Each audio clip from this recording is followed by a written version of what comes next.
as I said, the intent of the course is to go through some portions of the grammar of the Coptic language. You'll be able to not just understand the letters and memorize the letters and readily recognize what the language says in terms of the words, but be able to actually understand the phrases that are in front of you. We're going to have a special emphasis on liturgy. Whether it's Vespers, litanies and Vespers and Mans, Awshiyat, or the Quddas itself, the liturgy itself, portions of it such that when when Abu Musbay or somebody else or a deacon is saying something in Coptic, it'll be much more recognizable. We will not go through the entire grammatical breadth of the language itself. It takes more than 10 weeks, 1 hour at a time. Usually when I've taught the class in the past, and I've taught it in graduate school, and I've taught it at the undergraduate level, it's usually 10 to 12 weeks of 3 hours per week.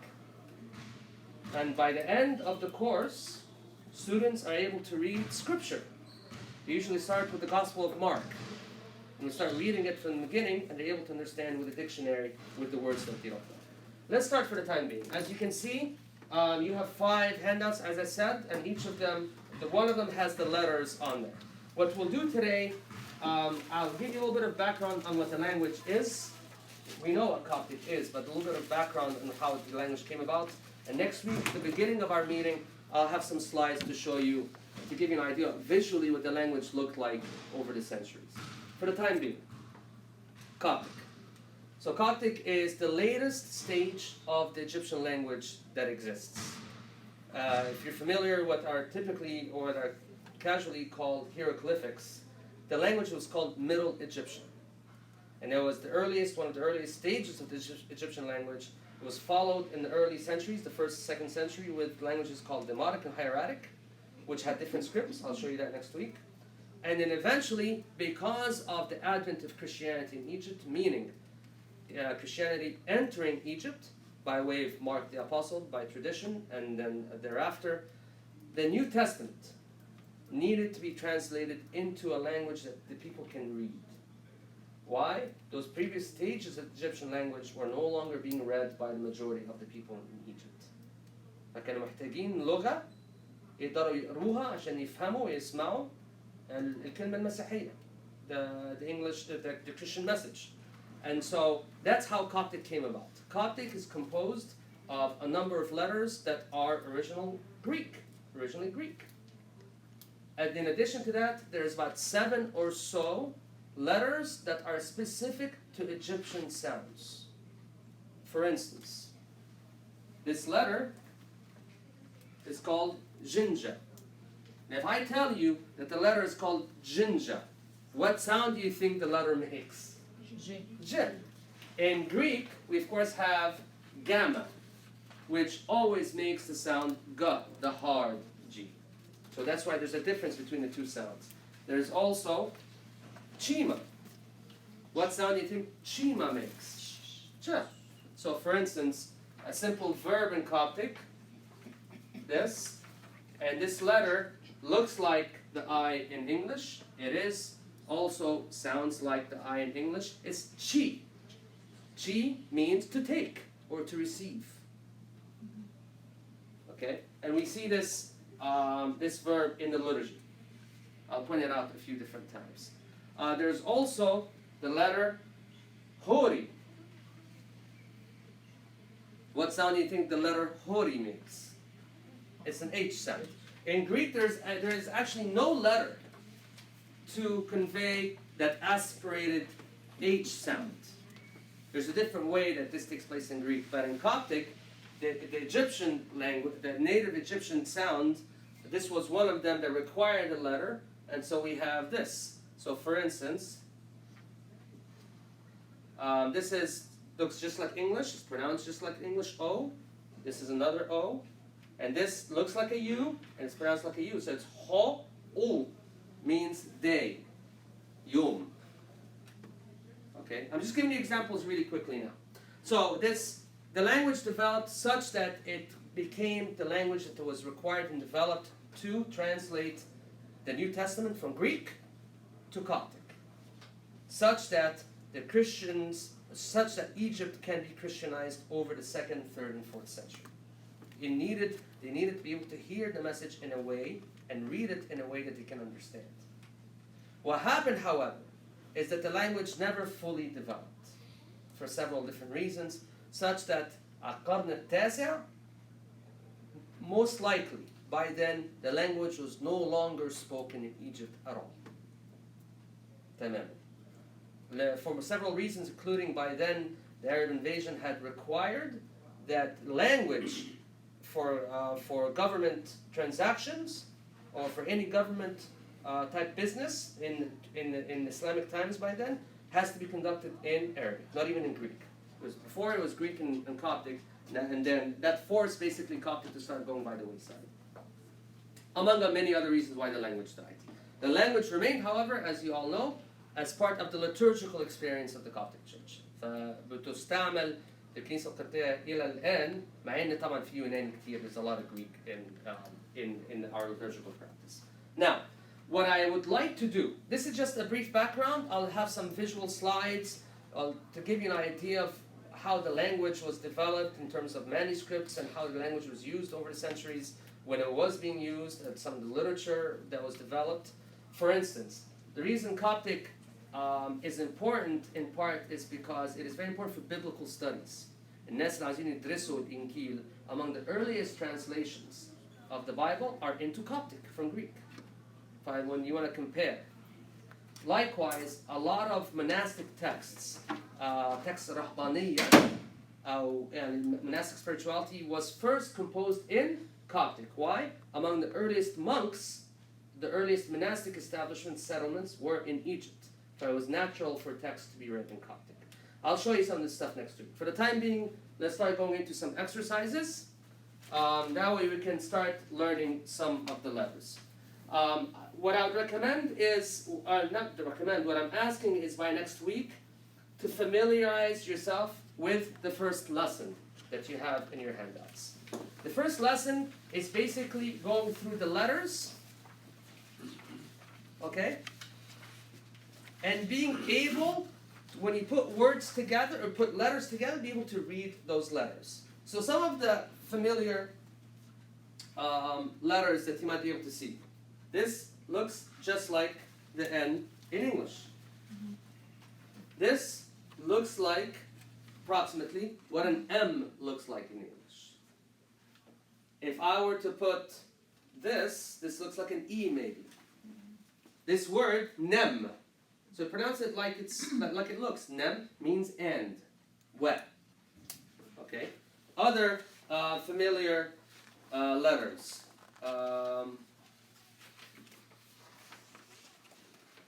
So this is the B, this is the alpha. So A. Okay. If you were to put this letter, which you might not recognize, well, sometimes it's called, it depends on whether you want to use the Greek name for it or not, but it's called lambda. If I tell you the letter is called lambda, what sound do you think it makes? It makes an L. Bal means I. It's a word that we see several times in our liturgy. Okay? Here, let me just keep this with me. Let's go over a few. By the way, we ordered a portable whiteboard, and it was missing the screws, so that's why we were forced to have to do this. By next week, the board will be standing on a stand. It'll be much easier to work. When it says lambda, and my handout says Lola. Yeah, depends whether you want to use the Coptic name for the letter or the Greek name for the letter. Lola is the Coptic name for it. Lambda is the Greek name for the letter. Either way, really, it's fine.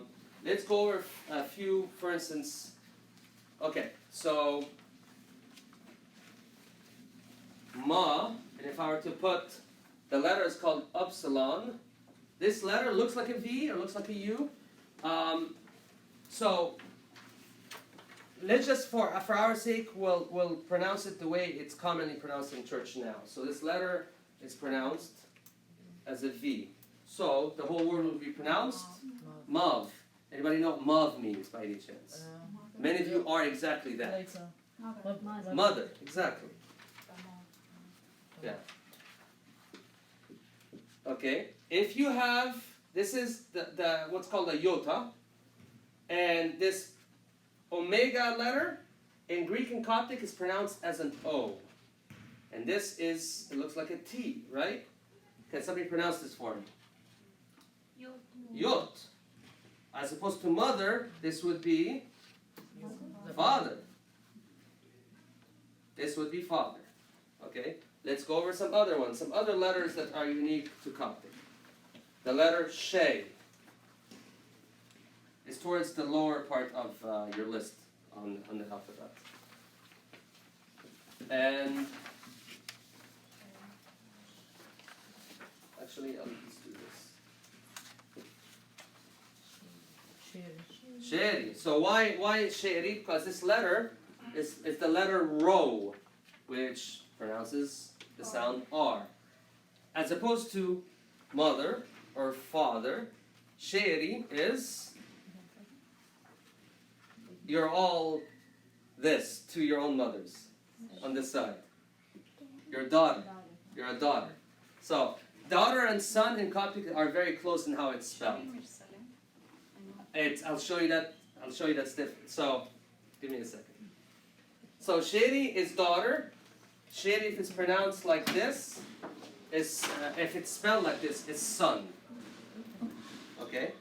Now somebody said, well, I heard there's another word called Sheri that means hail to you or peace.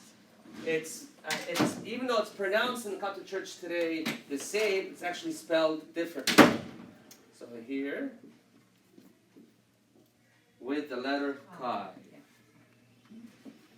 It's the same sound. Okay, I'll tell you something. Technically, the way you greet somebody in ancient Greek, you would say Khayri. Ahlan. Khayri. Salam. That eventually got, the spelling changed a little bit, so it's Khayri. But technically, it's supposed to be, this letter is supposed to be pronounced as a KH. Unfortunately, in the modern Coptic Church over the last 150 years, the letter has changed the way it's pronounced to She, mostly. Even though sometimes it's pronounced as a Kha, rightly so. So for instance,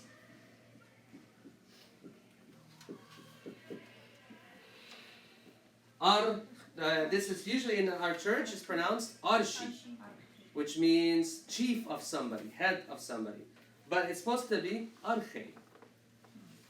It's how it's supposed to be pronounced. Let's go over some other letters. But anyway, so Sheri is the way, it's how it's pronounced now. There's actually, in fact, a scholar that came to, I read this many years ago, who came to St. Macary's Monastery, Dir Abu Muhar. And he was listening to the monks saying the midnight office, singing it. And he was wondering why they kept pronouncing this letter as an SH instead of what he knew to be the proper pronunciation, which is a KH. Nonetheless. What's the meaning of this? The other one, Sheri, the one with the H? This one, son. Son. This is daughter. This is Yeah. Daughter and son. Shirin or Shirin? Let's go over a few other things. So for instance, anybody want to pronounce this one for me? Koni. So in Coptic and in Greek, this letter is always pronounced as an S. Soni. So sister. Yeah. So it's not Yeah. Tasoni? Yeah. So Tasoni, my sister. Tamav, my mother. You will learn what are called possessive pronouns shortly. So Tasoni, my sister. Or, I just wanted to say brother, son. So, traditionally, it used to be that when you see a deacon, you refer to him as pason instead of abuna. For a priest, for a deacon, it would be pason. And so you will learn how to say my and our in a couple lessons from now. There's a list of what are called articles. I had 15 copies, not realizing or not thinking we're going to have 15 students. It's okay, I'll just get the... So, Manel, I'll send it to you. I'll send it to you tonight. I'll send it to you tonight. We're just going over the letters for now, and we're going over a few words, and the intent and the goals of the course. So let's. Mark, do we have a list of the words that you're writing here, or we need to write? Some of them are in here, some of them are not. This is just introductory. Any word that I'm showing you now, you'll eventually have a list, and you'll be able to memorize them and learn them and do that. You gotta start with a letter. So what I'm gonna do is we're gonna start going through the letters more systematically now, and then at home, what I would like you to do is to read through lesson 1 and do the exercises for lesson 1 before next week. Fair enough? Is it a lot to ask? So we're sort of easing our way into things. So let's go over the letters. Alpha. It makes the sound up. Always the sound up. Not F. The way we use that sound in colloquial Egyptian Arabic. It is a guttural sound. Beta. It is, even though it might you see differently on your notes, this letter should always be pronounced as only a B. Even if you hear it elsewhere. You're going to have to trust me on this. It's because there's some things that have changed over the last 150 years in the way Coptic is pronounced in the Coptic Church, which is not necessarily proper or necessarily correct. So this is always a B. So for instance, the rest of these letters you already know. Can somebody pronounce this for me? No. Means sin. You always see Nenobi na nebu, forgive us our sins, forgive us our sins. Something you hear deacons saying often. We already mentioned this letter, gamma. It's always a hard G. Okay, so the letter, when you write it out, it looks like this. Gamma. Okay? Some other letters. So no other sounds for the ones? It's only a hard G, ever. It's only a hard G. So for instance, here's a familiar word that we say every single week. Exactly. It is not a Coptic word. In this case, this is a Greek word that means holy. If you wanted to get the equivalent Coptic word for holy, let's see if we can figure this one out. Okay? We're going to learn this word, this sound momentarily. But remember, this is a KH, right?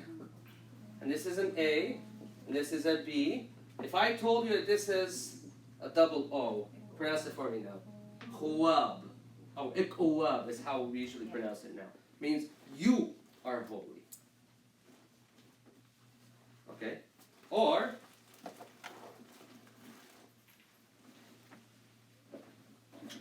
Is'uwab. She or it is holy. Is what this word would mean up here. Instead of would be Is'uwab. Okay? So let's go over some other letters. Delta. There is this letter epsilon, which is always an sound. Okay? Epsilon? There's this epsilon and there's upsilon. So upsilon. These are the names of the Greek letters. In Coptic, there's slightly different names for them. What is the name that they've given it for? Just for A. it just says A. A. Yeah. It's not quite accurate. But I gave you these so that at least you have a list of the letters in front of you. Zeta. So we corrected to epsilon? You don't have to. It's not knowing the name of the letter. Yeah, put down epsilon. So it becomes it's spelled like this.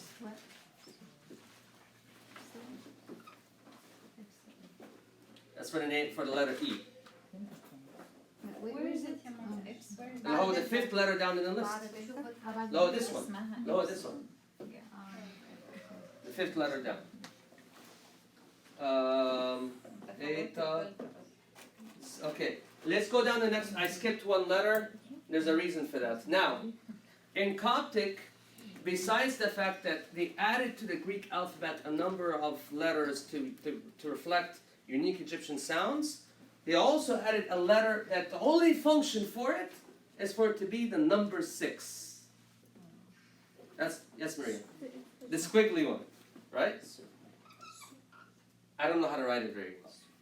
I have a PhD and I still don't know how to write it very well. No, we write it the It's other like way. street. I thought the other way. It's like street. There. Yeah, that's probably better actually. The reason I write it this way is because you see a variety of different manuscripts مخطوطات وبتتكتب بطرق مختلفة. I sort of always, actually this is more artistic, I'll be honest with you. So it's here. Is that better? There's a dash on top of it. and in Coptic عامة, generally speaking, whether this letter or any other letter, we'll get to numbers a little bit later on, there's always what's called, you don't have to learn this, it's called a superlinear stroke. It's basically a line above it, indicating that this letter reflects a certain number. Why? As opposed to in English where we have A through Z for the alphabet, and 1 through 0 for the numbers, there's no numbers in the Greek alphabet. And there's no numbers in the Coptic alphabet that are unique scripts themselves. So they say the number 1 in Greek or in Coptic, you have to have the line above it. See how here there's no line above it? It's alpha. You see this? Now it's a number. The number, and we'll learn the numbers later, but the number for 1 in Coptic is Y, or Y.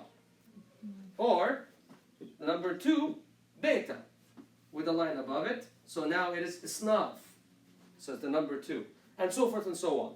For every consecutive letter, the line above it is a consecutive number 1 through 10, then 20, 30, 40, 50, 60, 70, 80, 90, 100, and then 200, 300, 400, and so forth.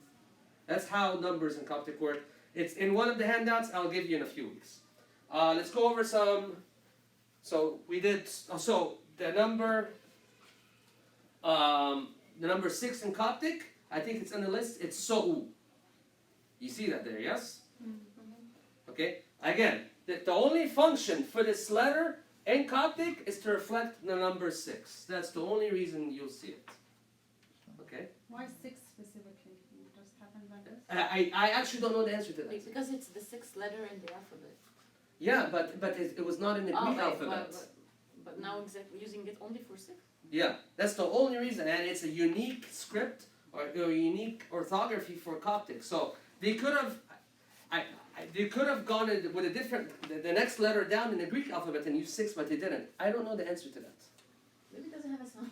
طب من غير الشرطة دي ملوش لازمة؟ Is it? It doesn't يعني exist. مش letter أساسا؟ Exactly. Yeah, that's the only thing that's for. You don't use this in any word, ever. عشان يكملوا العدد بس. So it's an odd. It's probably the oddest thing we have in the Coptic alphabet. This particular letter is used as a number. That's all it's used as. اللي بعده zeta. Zeta looks just like Z or Z in English language. So and it's only pronounced as that. Okay. And then there's eta. Okay. So now. Eta is a letter that can be confusing because of the way it looks. Eta looks like an H, looks like the English H, but is always pronounced, roughly speaking, as the same as the epsilon, sound. That's why, when I showed you earlier, this, I said shiri. But it also is very similar to sheri, son, daughter. I often wonder how there must have been a unique way that they were able to emphasize the word, because when you hear it, it sounds almost exactly the same. So you wonder how people knew whether you're referring to a boy or to a girl when the language used to be spoken.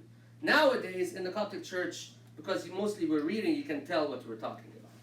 When we're referring to, for instance, Saint Mary as the daughter of Israel or something. And then Sheri in reference to Christ, of course, or any other son.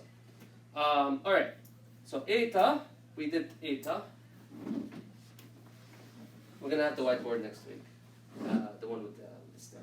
You have a question? Yeah. Most of them are Greek, from this.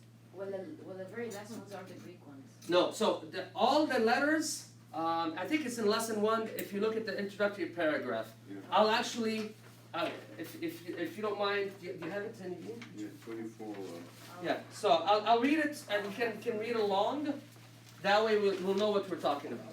The Coptic alphabet consists of 31 phonetic characters. What does phonetic mean? Each of them has a unique sound. Okay?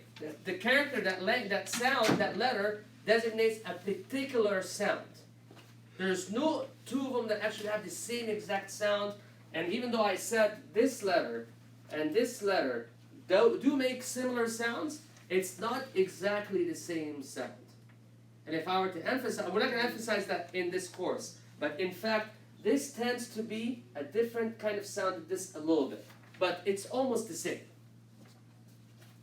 Nonetheless, if I can read on the rest of it.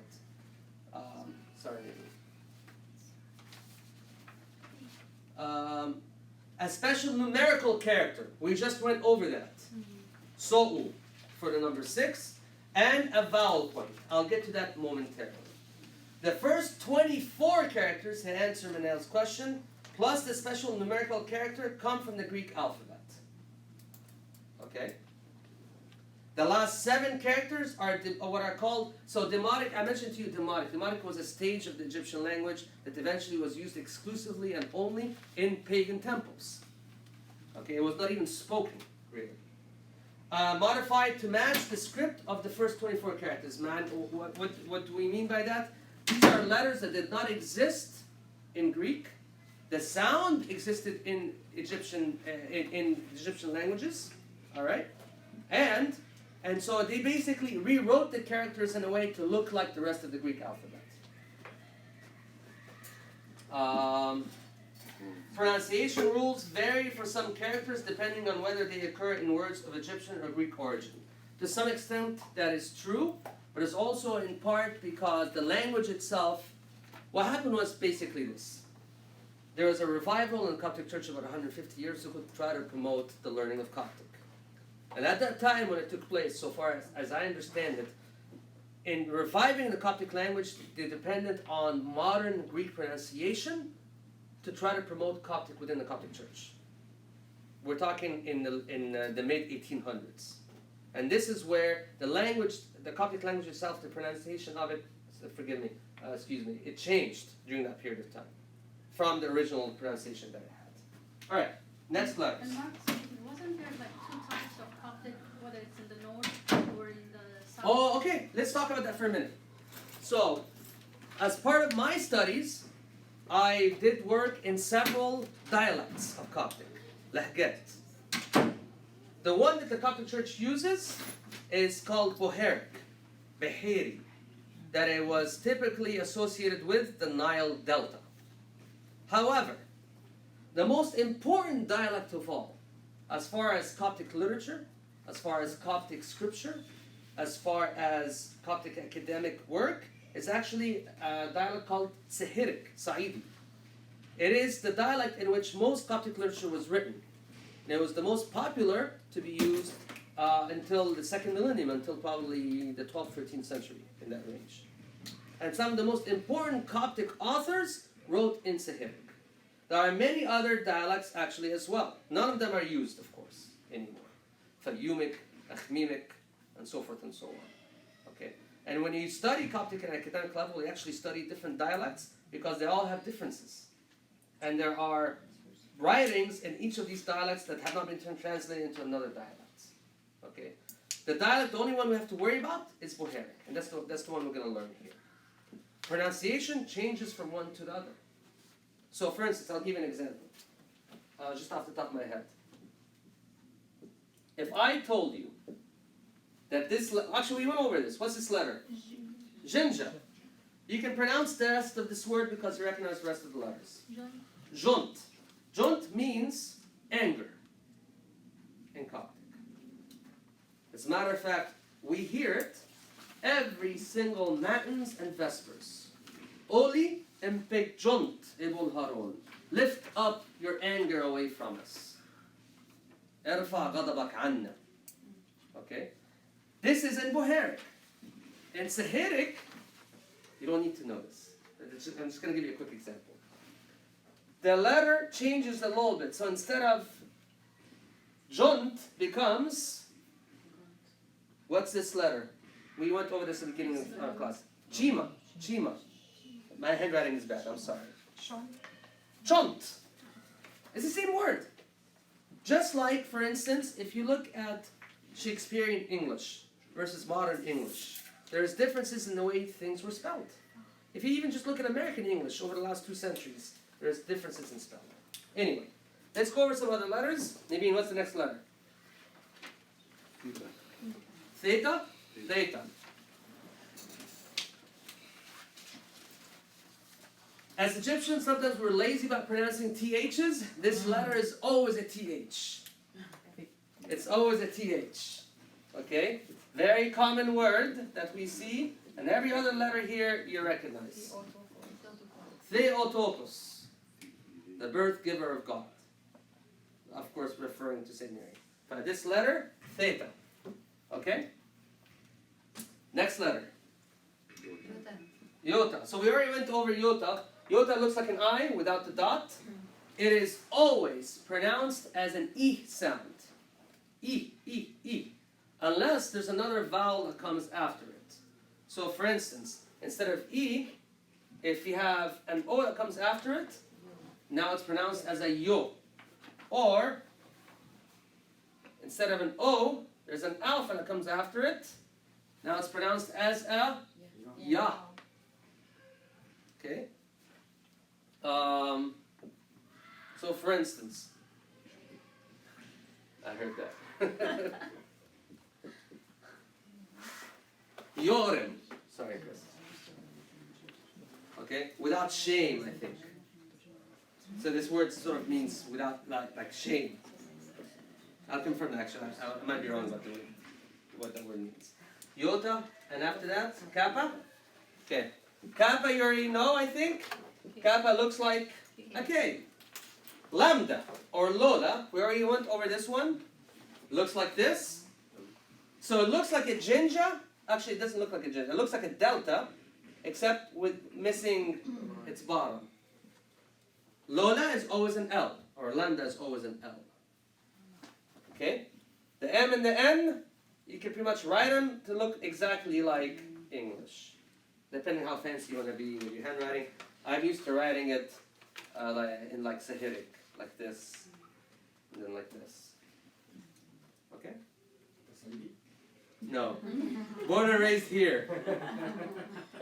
As far as I know, my dad is from, we're recording, I probably shouldn't say this. My dad is from Sinbilawin, which is not in sight, I don't think. It's a small village, I think. Mama min Mansour. Anybody Mansour? Mansour? Nobody Mansour? But I only lived in Egypt for 4 years, so. Cairo. So. I almost wish I was from like Asyut or something, you know. I'd be like a true Copt. One more question. Yeah. Oh, the spoken Coptic is the hieroglyphic language, right? Well, it's not. So the language, even in the spoken language, as far as we know, it developed over the centuries such that it reflected some of what was originally being spoken as hieroglyphics. But even the grammar, as the spoken language changed, and the last stage of it is what's reflected in the Coptic language. So it's Egyptian language.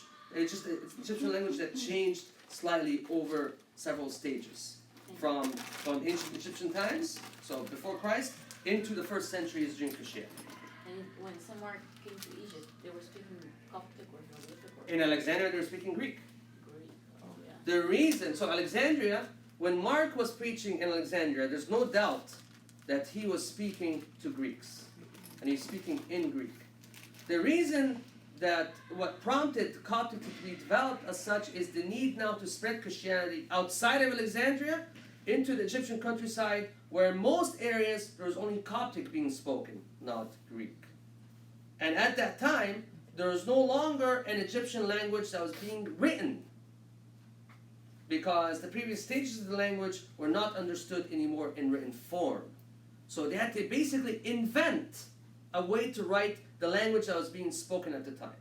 So what did they do? They used the Greek alphabet and added letters to it, as we said. And that's how they're able not just to be able to reflect the Christian message, but translate the New Testament from Greek to Coptic.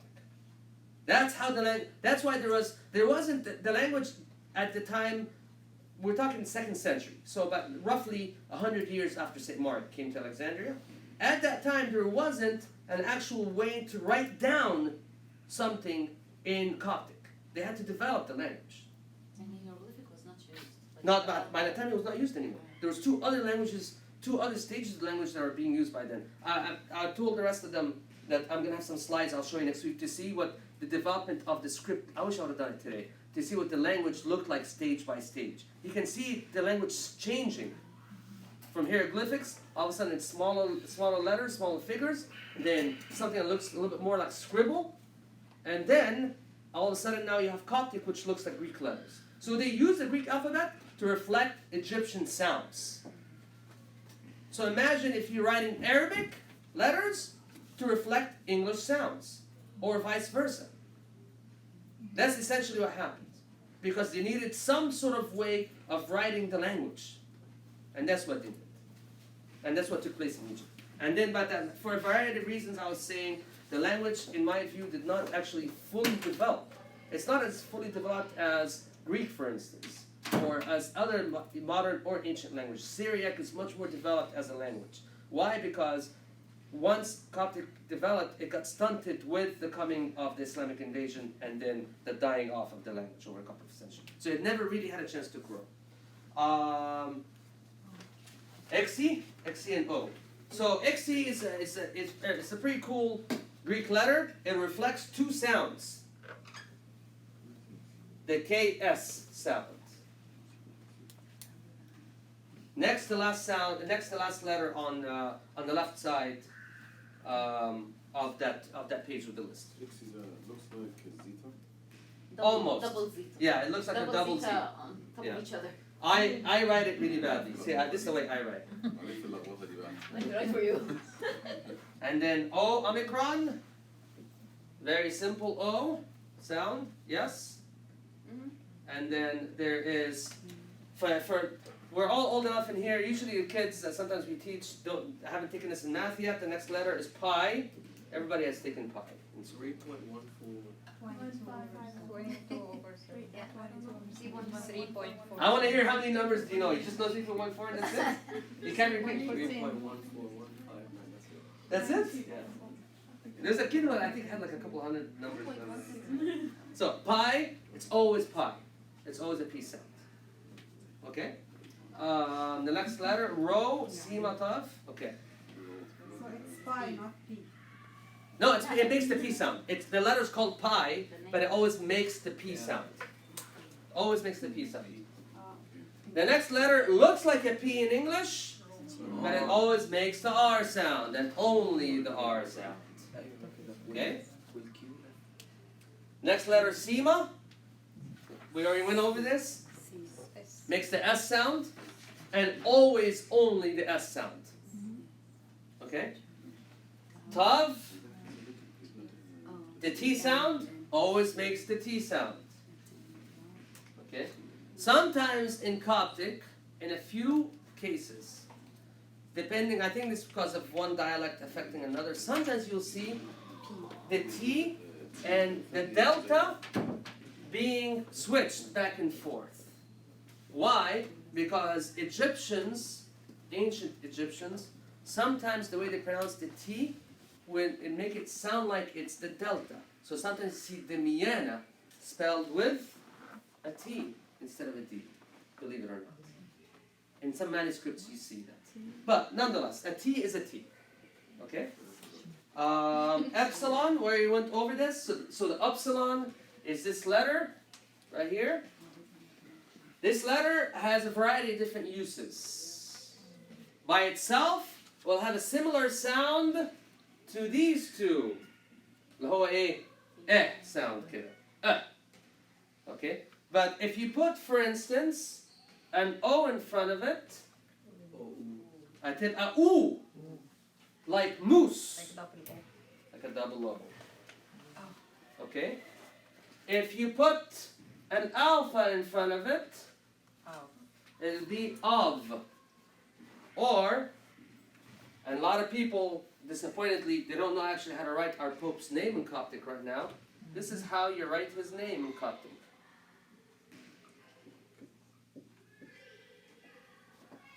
Ta, Wad, Ros. So this letter is actually used as a U as well. Because you don't pronounce it Tavadros, you say it's Tawadros. if you wanted to spell his name this way. Okay? So this letter, upsilon, can be used as a V, can be used as a U, especially in combination with other vowels. Alpha or O, double O. Okay? So what's the rule? Depends. Depends. بعد الأ اتنطق في وبعد الأ في تواترس اتنطق يو. Yeah, so exactly. So بتتنطق في آخر الكلام. yes. So you can't even tell. Yeah, what's the rule? So let me show you. عايزة أحس بقى. Let me show you examples because this can be confusing for people. So we start a little bit late, so we have about 10 more minutes, then we'll be done for today. And then you will have your homework. That's in the lesson. Here's the letter upsilon. Okay? If you put an O in front of it, okay, like then it's pronounced as a double O. For example, somebody pronounce this for me. Mu means to die.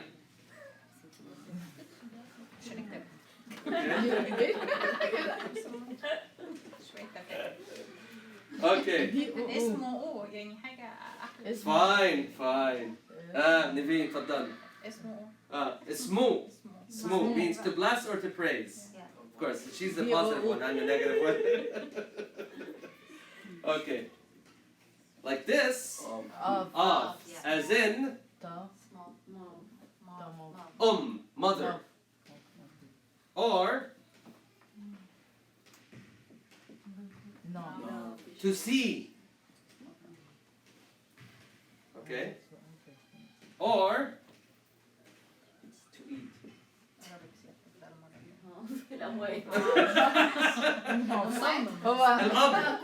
الأب. He's reflecting across. See, I need to know what to make negative. I'll show you how this is pronounced momentarily. Okay, I should have used this. I'll show you this example in a minute. I'll get to it. So there is alpha and then upsilon with a V. If you have another letter after it, it could either be a U or a V. It depends. You have to remember, Tawadros is not a Coptic name. It comes from the original Greek Theodoros. فاحنا basically we got an Arabic name and we're spelling it in Coptic. Nonetheless, this can either be a U or a V in this case. Okay? It depends on. It depends on these examples. So, U by itself. It's in the middle. Oh, okay. So, for instance, if I want to, if it's between two consonants, then it's pronounced as an E. I still only Between Two consonants, so like an R and an N, it's pronounced as an E. If it comes with a vowel in front of it, like an O, it's a double O. It comes with an A in front of it, it's a U or a V. Okay? So you can't tell? No, I'm telling you exactly how it's supposed to be pronounced in each case. Okay, so يعني talk about the هي U and the لو V جت كده تبقى O اه. لو جت كده تبقى A. في Exactly. حاجة تانية ممكن تيجي فيها؟ Yeah. If it comes with a consonant هنا and هنا, then it's pronounced as an E. آخر واحدة دي أبا. Yeah. If there was such a word, this would be pronounced Ava. That's not a word? It's not. Oh, the other one is gonna be, Okay.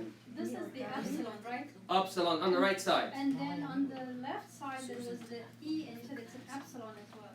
So two epsilon. There's upsilon and there's epsilon. Which one is Epsilon is the E. This one is this one.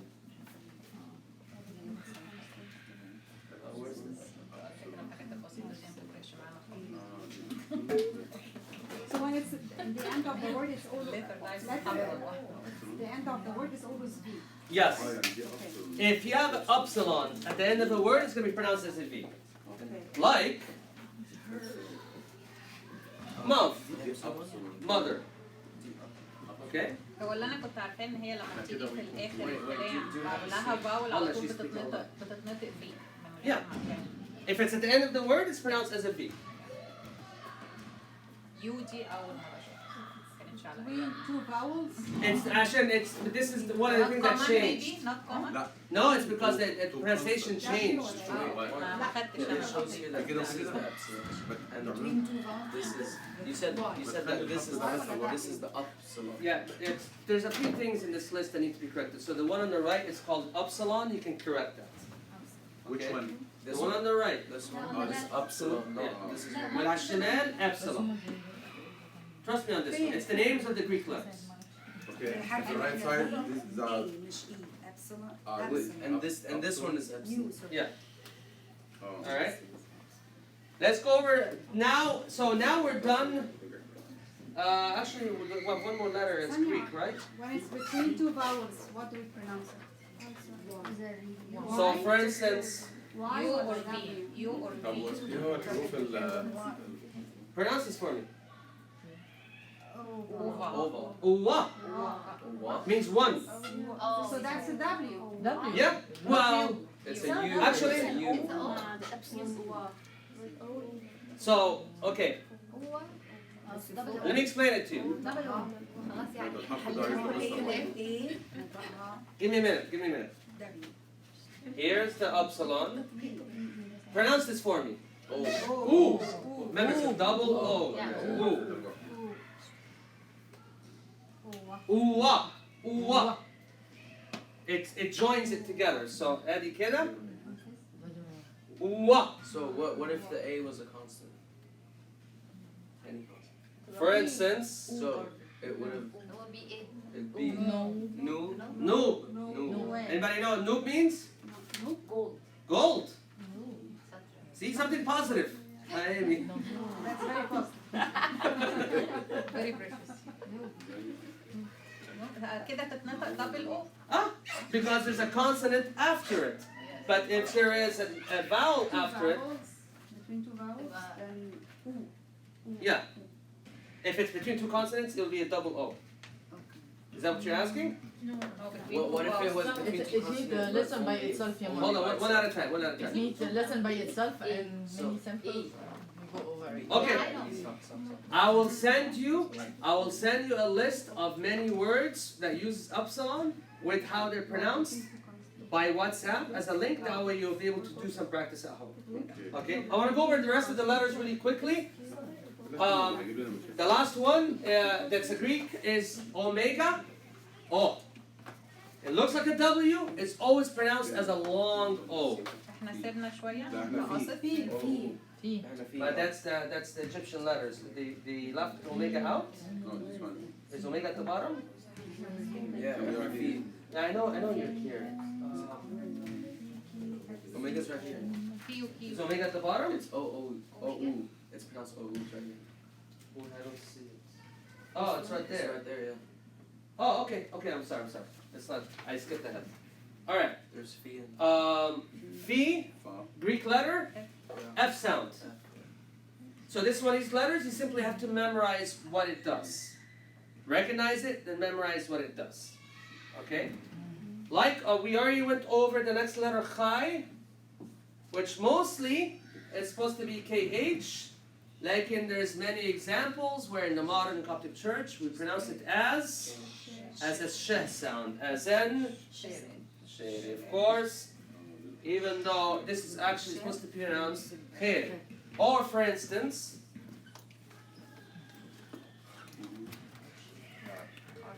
it's supposed to be pronounced arche, but we pronounce it as archi, as in head or cheek, where you want to. so it's always SH. No, There's a even rule. till it's not a rule necessarily. Actually, there isn't a rule for it. Technically, there's no rule for it. It varies really by the level of knowledge of the people pronouncing it, the letter. So you're gonna find some people say, for instance, the word for snow.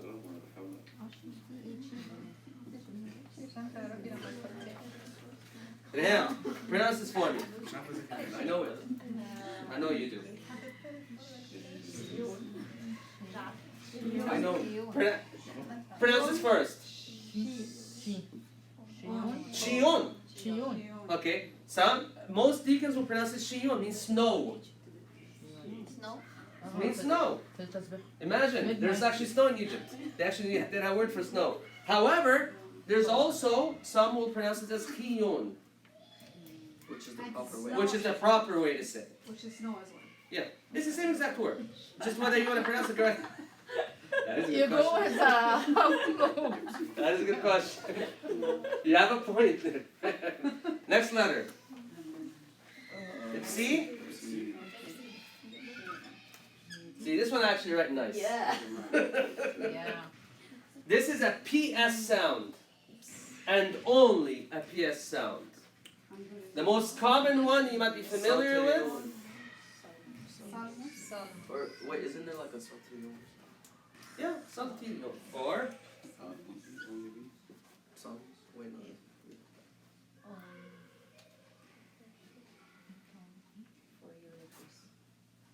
alright, Chris. Let's hear it. Rion. Sal. Rion. So with long words in Coptic, take it one syllable at a time. Sal. Ti. Rion. Sal. Remember, this is lambda. صح? The L sound. Lola. Or Lola or Lala. Lola.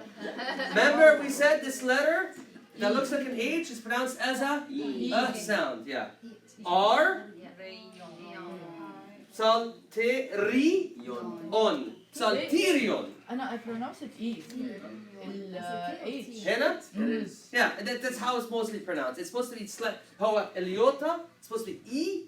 This is supposed to be So if you wanna, so the way it's actually pronounced is Salterion. Okay. Salterion. Of course, we don't pronounce it this way in the Coptic. What does it mean? Salter. Yeah. Okay. Next letter. Omega. Omega looks like a W. Is always a long O. So it's the same, pretty much the same pronunciation as this, as the Omicron, except typically if you see an omega in a letter, in a word, there's an emphasis on the O slightly more than the O. It's a little bit longer. Okay? And now the Egyptian letters. بداءً, starting from this first letter, these are now native Egyptian sounds that were added to the Coptic alphabet. First one, you already went over this, Shay, or Shai. Next one, Phi. Now, we already said that there's another letter in the Greek alphabet. Yeah. So you wonder, well, I thought every single letter has a unique sound. They do. In Greek, typically this letter had a little bit of P in it. Till this day, actually, you hear in modern Greek that it has some P in the F sound. This is a purely F sound. So this is sort of a PF. So for instance, Philip uses this letter when it's written in Greek. So the name Philip in Greek is actually Philip. It had a little bit of a P in it. To Greek ears, they'll be able to tell the difference. We're just getting used to it now, but you can trust me on this. This is an F sound. You can pretty much pronounce this as an F sound as well. Make your life a little bit easier for you. Chai. Yeah. Chai. Chai. Chai is a G. So chai. It's a G See, sound. I don't write. Okay, listen up to me for just give me a minute. So this letter is a KH sound. If you remember that this letter also has a KH sound to it, right? There is more of an emphasis in Greek for this letter to have a little bit more of a